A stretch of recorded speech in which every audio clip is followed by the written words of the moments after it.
टेकापाम गामि पन्चायतनि बानजायनायाव ration card गैजायै नखरफोरनो 1000 रां अनसुंथाइ होनाया दिनै नैथि सान।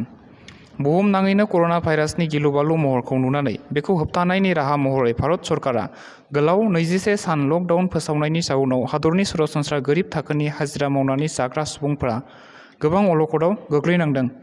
बे गोरिब थाखोनि सुबुं एबा जायफोरा रेशन कार्ड गैया बिथांमोननो सरकारा अनसुंथाइ महरै 1000 रां होनो होननानै फोसावदों, जायखौ मोनफ्रोमबो गामि पन्चायतनि कन्स्टिट्युएन्सि फान्डनिफ्राय होनाय जादों, जायखौ मोनफ्रोमबो गामि पन्चायतफोरा मावफुंगासिनो दं। दानिया गामिनि सुबुंफोरनिफ्राय मोनथिनानै लानि, जेराव जायफोर रेशन कार्ड गैजायै सुबुंफोरा बेखिनि रांखौ मोननानै बेसेबां गोजोनदों आरो जोंनि सिगाङाव मा फोरमायदों। सासन्ति बर' बबे पन्चायतनि? टेकापाम वार्डआ 10 नं। बे सरकारा जे 1000 फैसा होदों नोंसोरनो, बे फैसाखौ मोननानै माबोरै मोनदों? फैसाखौ मोननानै खामानि मावनो मोनाखै, गोजोननाय मोनदों। रेशन कार्ड दंना गैया नोंना? रेशन कार्ड गैया। आच्छा। बन्द जाबाय, खामानि मोनाखै, मावनो मोनाखै।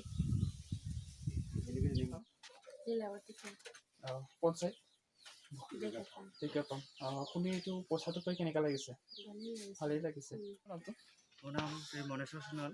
পঞ্চায়ত টেকাপাম ৱাৰ্ডটো টেকাপাম বিবাৰী না কেই নং ৱাৰ্ড? 7 নং ৱাৰ্ডৰ। 7 নং ৱাৰ্ডৰ। আচ্ছা, ৰেচন কাৰ্ড আছে নে নাই? নাই। পইচাটো পাইছে 1000 টকা? ভাল লাগিছে নিশ্চয়, কাৰণ চব লকডাউনৰ কাৰণে চব বন্ধ হৈ আছিলে, আমাৰ চলিবলৈ বহুত অসুবিধা হৈ আছিলে, সেইকাৰণে পোৱাৰ কাৰণে নিশ্চয় ভাল লাগিছে। पन्चायतआ टेकापाम बे सरकारा जे 1000 रेशन कार्ड गैयैफोरनि 1000 फैसा होदों, बेखौ मोननानै माबोरै मोनदों? गोजोननाय मोनदों।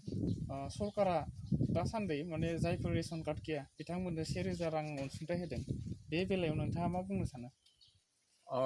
बे बेलायाव बे सरकारा नै कर'ना भाइरासनि थाखाय गैजा रोङै माखासे मानसिफोरा हाजिरा हुजिरा मावनो हायाखै, बिनि थाखायनो बे सरकारा होनाय 1000 बे होनायखौ माने आङो जोबोद बाख्नायदों, मोजां मोनदों। दा बेबायदिनो जोंनि बे हांमासापुरि गामियावबो माखासे गैजा रोङि दं, हाजिरा मावनानै जागासिनो दं। बिथांमोना बे समावहा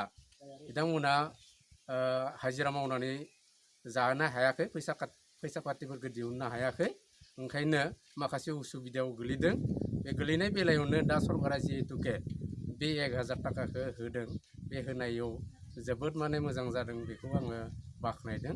आरो लोगोसे बे 1000 थाखादोनो बिथांमोना दा बे बन्द जानाय थानाय समावहा माइरं बायनानै जानो हागोन, बेखौ आं मिजिंथिदों। आरो दा आङो जोंनि भारत सरकार आरो आसाम सरकार आरो लोगोसेयैनो जोंनि पन्चायत, बे पन्चायत बिथिंनिफ्राय बे माबाया कर्मिफोरा माखासे सहयोग होनायखौबो मिथि मोननायनि थाखाय बिथांमोननिसिमबो आङो जाहाथे बे बेलायाव बे अलखद समावहा बिथांमोना जानो गैयैफोरनि सायाव गसंथिनानै बेबायदि अनसुंथाइ होनायखौआ जोबोद बाख्नायनाय मोनदों आरो साबायखर होदों।